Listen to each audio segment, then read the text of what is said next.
வடக்கு கிழக்கில் 78வது சுதந்திர தினம் கரி நாளாக கடைபிடிப்பு. மட்டக்களப்பிலும் கிளிநொச்சியிலும் பாரிய பேரணிகள் முன்னெடுப்பு. திடீரென தடுத்து நிறுத்திய போலீசார். மட்டக்களப்பு கல்லடி பாலத்தில் ஆரம்பித்த கரிநாள் போராட்டத்தை மட்டக்களப்பு காந்தி பூங்கா வரை செல்ல விடாது மட்டக்களப்பு நகரில் உள்ள வெள்ளப்பாலத்தின் முன்னால் போலீசார் தடுத்து நிறுத்தியதால் அப்பகுதியில் பெரும் பதற்றம் ஏற்பட்டுள்ளது. இந்த நிலையில் போராட்டத்தை தொடர்ந்து நடத்த முடியாத நிலையில் குறித்த போராட்டத்தை இந்த இடத்திலேயே நிறைவு செய்ய வேண்டிய சூழ்நிலை ஏற்பட்டதாக போராட்டக்காரர்கள் தெரிவித்துள்ளனர்.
வருடம் இதே நாளில் எங்களுடைய போராட்டம் நடைபெற்று கொண்டிருக்கின்றது.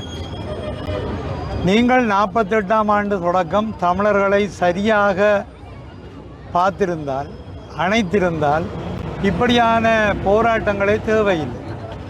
நீங்கள் 48ஆம் ஆண்டு தொடக்கம் பார்த்த வேலை என்னென்றால், தமிழர் பிரதேசத்தில், தாயகத்தில், வடக்கு கிழக்கில் எங்கேடா காணியை பிடிக்கலாம், எங்கே கொண்டு வந்து சிங்களவர்களை குடியேற்றலாம், எங்கே புத்த விகாரிகளை கட்டலாம், புத்தர் சிலையை வைக்கலாம், கடலில் எங்கே பறிக்கலாம், வடக்கு கிழக்கு தமிழர் தாயகத்தில் கடல் தொழில் செய்கிறவர்கள்ன்ற வாழ்வாதாரங்களை பறிக்கலாம், நிலங்களை பறிக்கலாம் என்ற எல்லா வஞ்சகமான நோக்கத்தோடும் தான் உங்களுடைய செயல்பாடுகள். இதை பொறுக்க முடியாமல் தான் அகிம்சை பலி தோற்று போன நிலையில் இளைஞர்கள் ஆயுதம் ஏந்தி போராட்டார். நான் முல்லைத்தீவில் ஒரு புள்ளி விவரத்தை குறிப்பிட்டு காட்டுறேன். முல்லைத்தீவு புள்ளி விவரம் உண்டு. விடுதலை புலிகளின்ற காலத்தில் 2,22,600 ஏக்கர் தான் வன இலாகாட்ட கிடந்தது, அதாவது அடர்ந்த காடுகள் என்று சொல்லக்கூடியது. ஆனால் இப்போ 4,32,000க்கு மேற்பட்ட ஏக்கர் நிலம் வன இலாகாட்டம் மட்டுமே. சொன்ன சொல்லை காப்பாற்றிய அனுரர். பட்டதாரிகளை ஆசிரியர் சேவையில் இணைத்துக் கொள்வதற்கான விண்ணப்பங்கள் வெளியீடு. பரீட்சை திணைக்களத்தின் www.doenets.lk என்ற இணையதளத்தினூடாக பட்டதாரிகள் விண்ணப்பிக்க வேண்டும். 2 வகையான ஆட்சேர்ப்பு நடைமுறை அறிவிக்கப்பட்டுள்ளன. முதலாவதாக அரசு சேவையில் உள்ள பட்டதாரிகளை ஆசிரியர் சேவைக்கு ஆட்சேர்ப்பு செய்வதற்கான போட்டி பரீட்சைக்கு 2026ஆம் ஆண்டு 2ஆம் மாதம் 5ஆம் திகதி முதல் 2026ஆம் ஆண்டு 2ஆம் மாதம் 19ஆம் திகதி வரை விண்ணப்பிக்க முடியும். வயதெல்லை 45ஆக அறிவிக்கப்பட்டுள்ளது. இரண்டாவதாக திறந்த வகையிலான பட்டதாரிகளை ஆசிரியர் சேவைக்கு ஆட்சேர்ப்பு செய்வதற்கான போட்டி பரீட்சை 2026ஆம் ஆண்டு 2ஆம் மாதம் 20ஆம் திகதி முதல் 2026ஆம் ஆண்டு 3ஆம் மாதம் 5ஆம் திகதி வரை விண்ணப்பிக்க முடியும். வயதெல்லையாக 40 என அறிவிக்கப்பட்டுள்ளது. தேசிய கொடியை ஏற்றி 78வது சுதந்திர தின நிகழ்வுகளை ஆரம்பித்து வைத்தார் ஜனாதிபதி அனுர. காலி முகத்திடலில் கோலாகலமாக சுதந்திர தின நிகழ்வுகள் ஆரம்பம். நாட்டின் மனித வளத்தை முழுமையாக பயன்படுத்தி வேறுபாடுகளை ஒதுக்கி வைத்து பொருளாதார ரீதியாக வலுவான புதிய இலங்கையை கட்டியெழுப்ப வேண்டிய அவசியம் உள்ளது. எதிர்காலத்தில் இனவாதத்திற்கும் பிரிவினைவாதத்திற்கும் எந்த இடமும் வழங்கப்படாது. நாட்டின் மனித வளத்தை மேம்படுத்துவதற்காக தேவையான மிகப்பெரிய கல்வி சீர்திருத்தங்களை அமுல்படுத்த தற்போதைய அரசு தயாராக இருக்கிறது. இவ்வாறு கொழும்பு சுதந்திர சதுக்கத்தில் இன்று நடைபெற்ற இலங்கையின் 78வது தேசிய சுதந்திர விழாவில் உரையாற்றும் போது ஜனாதிபதி அனுரகுமார திசாநாயக்க தெரிவித்துள்ளார். இலங்கையை மறுகட்டமைப்போம் என்ற கருப்பொருளின் கீழ் இலங்கையின் 78வது தேசிய சுதந்திர தின விழா இன்று காலை சுமார் 7:30 மணியளவில் ஆரம்பமானது. நிகழ்வில் பாதுகாப்பு படைகள் மற்றும் காவல்துறையை சேர்ந்த 4500க்கும் மேற்பட்டோர், வெளிநாட்டு தூதர்கள் உள்ளிட்ட சுமார் 400 அழைப்பாளர்கள் பங்கேற்றுள்ளனர். සඳරොත්තුගේ උද්දේශ නිලධාරීතුමන් හමුදාපතිත්වයේ දරන ඕනෑම අභියෝගාත්මක අවස්ථාවකදී ස්වභාවික ව්‍යසනයකදී මාතෘභූමියත් ඒ ජනතාවත් සුරකින්නට සමගින් පරිදුවට පවා නොබියව පෙරට එන බව දිත්වා සිදුකුණාටු ඇතුළු පසුගිය කාල සීමාවේ අප මුහුණ දුන් සියලු ව්‍යසන තත්ත්වයන්හිදී මනාව පසක් කරන්න ශ්‍රී ලංකා යුද හමුදාව සමත් වුණා.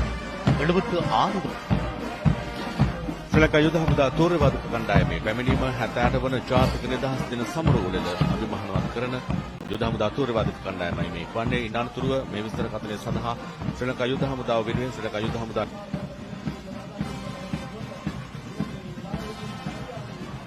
78 වෙනි ජාතික නිදහස් දින සමරමුල්ලේ සම්මාන පෙළපාලයට දැන් එක්වන්නේ වර්ෂ 1955 දී ආරම්භ කරන ලද ජනාධිපති ජද හා ඒකක වර්ණයෙන් පිදුම් ලබා ඇති දෛවීය කැඳවුම කොතනද ආදර්ශ පාඨයකට ශ්‍රී ලංකා සන්නා සම්බන්ධ බලකාය අපි කිසිසේත්ම නරක දේ බැහැර කරන්න පැකිලෙන්නේ නැහැ.